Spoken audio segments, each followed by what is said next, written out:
How many have you forgiven today? Chapter 19, Part 2.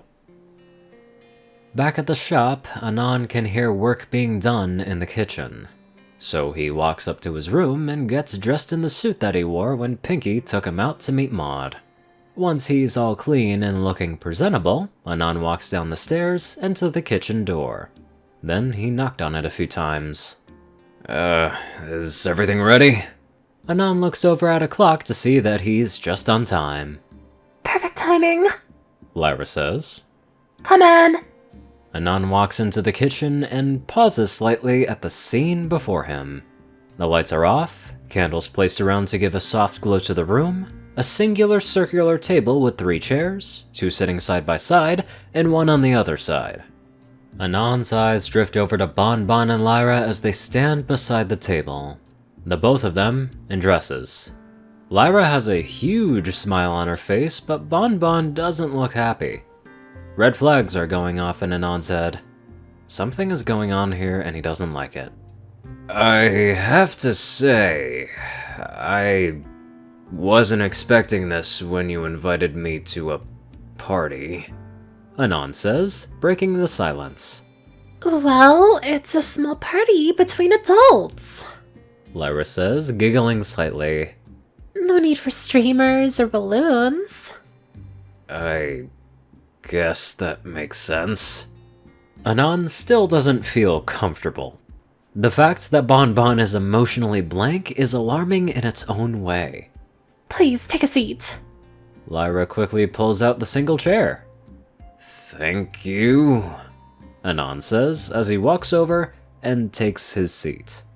Lyra and Bon Bon sit across from him. Anon takes notice that Bon Bon is avoiding eye contact, and Lyra has her sights glued onto him. This entire situation stinks, and is not doing his paranoia any good. They brought him here for some specific reason, and it has nothing to do with this party. Just playing the waiting game isn't an option for him right now. He needs to know what's happening. For all he knows, it could just be his imagination. I'll be the first to say that something isn't right here. Anon looks between the two.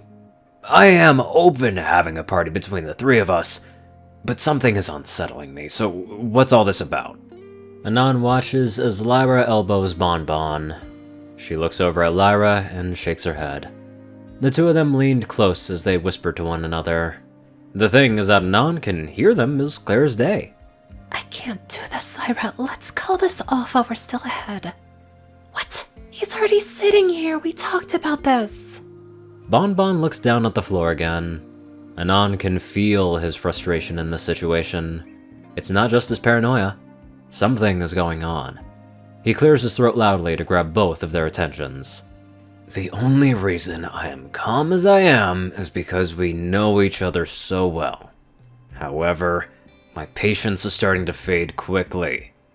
Lyra chuckles nervously as Bon Bon looks to the floor once again. Well, we were going to ask you this after dinner, but I guess now is a good time too. Lyra clears her throat as she looks Anon in the eyes. Anon, would you like to be our stallion? Your stallion? Anon asks, confused by what she means. It means we want to make a herd with you. Bon Bon comes in. A herd? Why does that sound so familiar?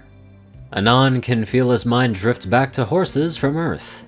They had herds, but that can't possibly be what they're asking him, right? Let me see if I got this right. Are you 2 asking me to be your boyfriend? Lyra nods happily. Basically, Lyra says. Though we call it cult friend. There's a moment of silence where no one says a single thing. Anon is just sitting there looking at them as they look back. However, what happens next isn't what either of them were expecting. Anon is starting to laugh. At first it was a few chuckles, but then it turned into full-blown laughter. Bon Bon has a bad feeling about this. It's not like he's laughing from joy, but laughing in pain. I can't believe this. he whispers to himself as he gets out of his seat and walks towards the kitchen door. Lyra tries to reach out to stop him, but he swipes her hoof away. "Don't touch me!" Bon Bon can only sit there and look at the back of Anon as he breathes heavily. She can see he's trembling slightly, as if he can't handle the emotions inside of him. However, all of that disappears as he straightens up and turns back to face the two. His face is blank, not a single emotion in his eyes. "I knew something like this would happen sooner or later. I told you two how I felt, and I thought you'd respect that, but I was wrong. Not that I blame you. I see now there's a problem here that only I can fix." Bon Bon notices as he bites his lip slightly. "I don't want to see either of you again." Hearing those words come from his mouth in such a dead tone is enough to shock both Lyra and Bon Bon. They didn't even notice as Anon quickly leaves the shop heading towards the castle. Celestia lets out a large yawn as she collapses into her bed, exhausted. Her day has been rough. First Cadence, then Twilight. She tried her best to get her student to open up about her problems, but she remained silent on the matter. Not to mention, Celestia feels lonely without Anon here. She lets out a sad sigh as she throws her blanket on her, turning off all the lights and tries to fall asleep. Yet she feels something keeping her from resting. She hears the door to her room open, and she sits up, looking over to see who it could be.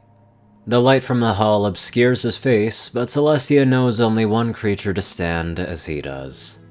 Anon, I thought you were at work. She asks. Anon doesn't say anything as he walks over to her bedside. "Tia, I'm going to ask a favor." Celestia immediately can feel the tension in the room. Something happened to Anon. Anything. Anon stays silent for a moment. She still can't see past the shadows covering his face, but she knows he's thinking hard about something. "Lay down." Celestia raises a brow as she lays down facing him. "Turn around." Celestia does as he says, but is confused as to why he's asking her to do this. Is there a reason you want me to... Celestia freezes as she feels Anon hold her in a strong embrace from behind. "Just stay like this, please." She wants nothing more than to face him and understand what has him so down. But this is what he wants for now. She can only feel relieved by the fact that he has come to her for comfort. So until daybreak, her questions will have to wait. Okay. Celestia whispers as she closes her eyes. Anon is holding Celestia tightly as he grits his teeth together. It was bound to happen, sooner or later. It didn't end the way Anon would have wanted, but this is for the best. If he's the problem, then the only way to fix it is to move on. He closes his eyes and tries his best to bury his memory away for the night. Nightmare Moon's eyes open as she scans the void. Something isn't right. She stands up and looks around a bit more before she understands what she's feeling. Ever since that naive Mare Luna discovered her feelings for that human, Nightmare has been flooded with many different emotions and various thoughts. It's been annoying, to say the least, but that isn't the reason she's awake. No. Something outside of her room is causing a disturbance, one that Luna cannot sense. Nightmare summons her door that links to Luna's dream room. She opens it and sticks her head inside. Her head enters into the hallway and she looks around. Nothing but doors to the left, but as she looks over to the right, she notices a black fog covering a nearby door. It seems that some pony's having a nightmare. She looks closer at the door and instantly recognizes it. That's the human's door. Filled with curiosity, Nightmare uses magic to check on Luna's attention and finds that she's still busy with various things. Good. I can walk freely. Nightmare exits her room and walks over to Anon's door. She should be able to maintain her form here for a few minutes before being forced back to the void. She has to admit that this fog is rather thick. Must be a strong nightmare. What is it that you fear? Nightmare asks with a smirk as she touches her hoof to the door. In a split second, Nightmare tears her hoof off of the door, panting heavily. Her eyes are wide, and her heart is racing a mile a minute. She backs a few steps away from the door before she comes to her senses. She takes a deep breath to calm herself and leers at the door. She has a sneer on her face as she walks back up to the door and places her hoof on it once more. I'm only repaying a debt, she says to herself as she tears the fog from his door, clearing the nightmare with ease. We're even now. With that said, she can feel the tug of the void. So without pause, she walks back to her room to finally rest. What the fuck just happened? Shit, whatever it is, the morning is gonna be one hectic time. Now, let's get on to our lovely donators. Top donators are 630, TacoCat598, Only One Thing, Ceru, Orion, and IronSky. Darkside, Rayden, Narwhals, Blackmoonheart, Pastel Skies, Austin Rolan, Stu-Hex, Swordbrother, Mordred, Omicron Lyra, Will, Chris, Twinkie, Bright Soul, Badass Waffle, Shadow Moon, Luigi88, Chancellor Crust, Big Smoke 369, Bobcat GJF, and many more awesome people. Thank you all so much for watching this video and live life to the fullest.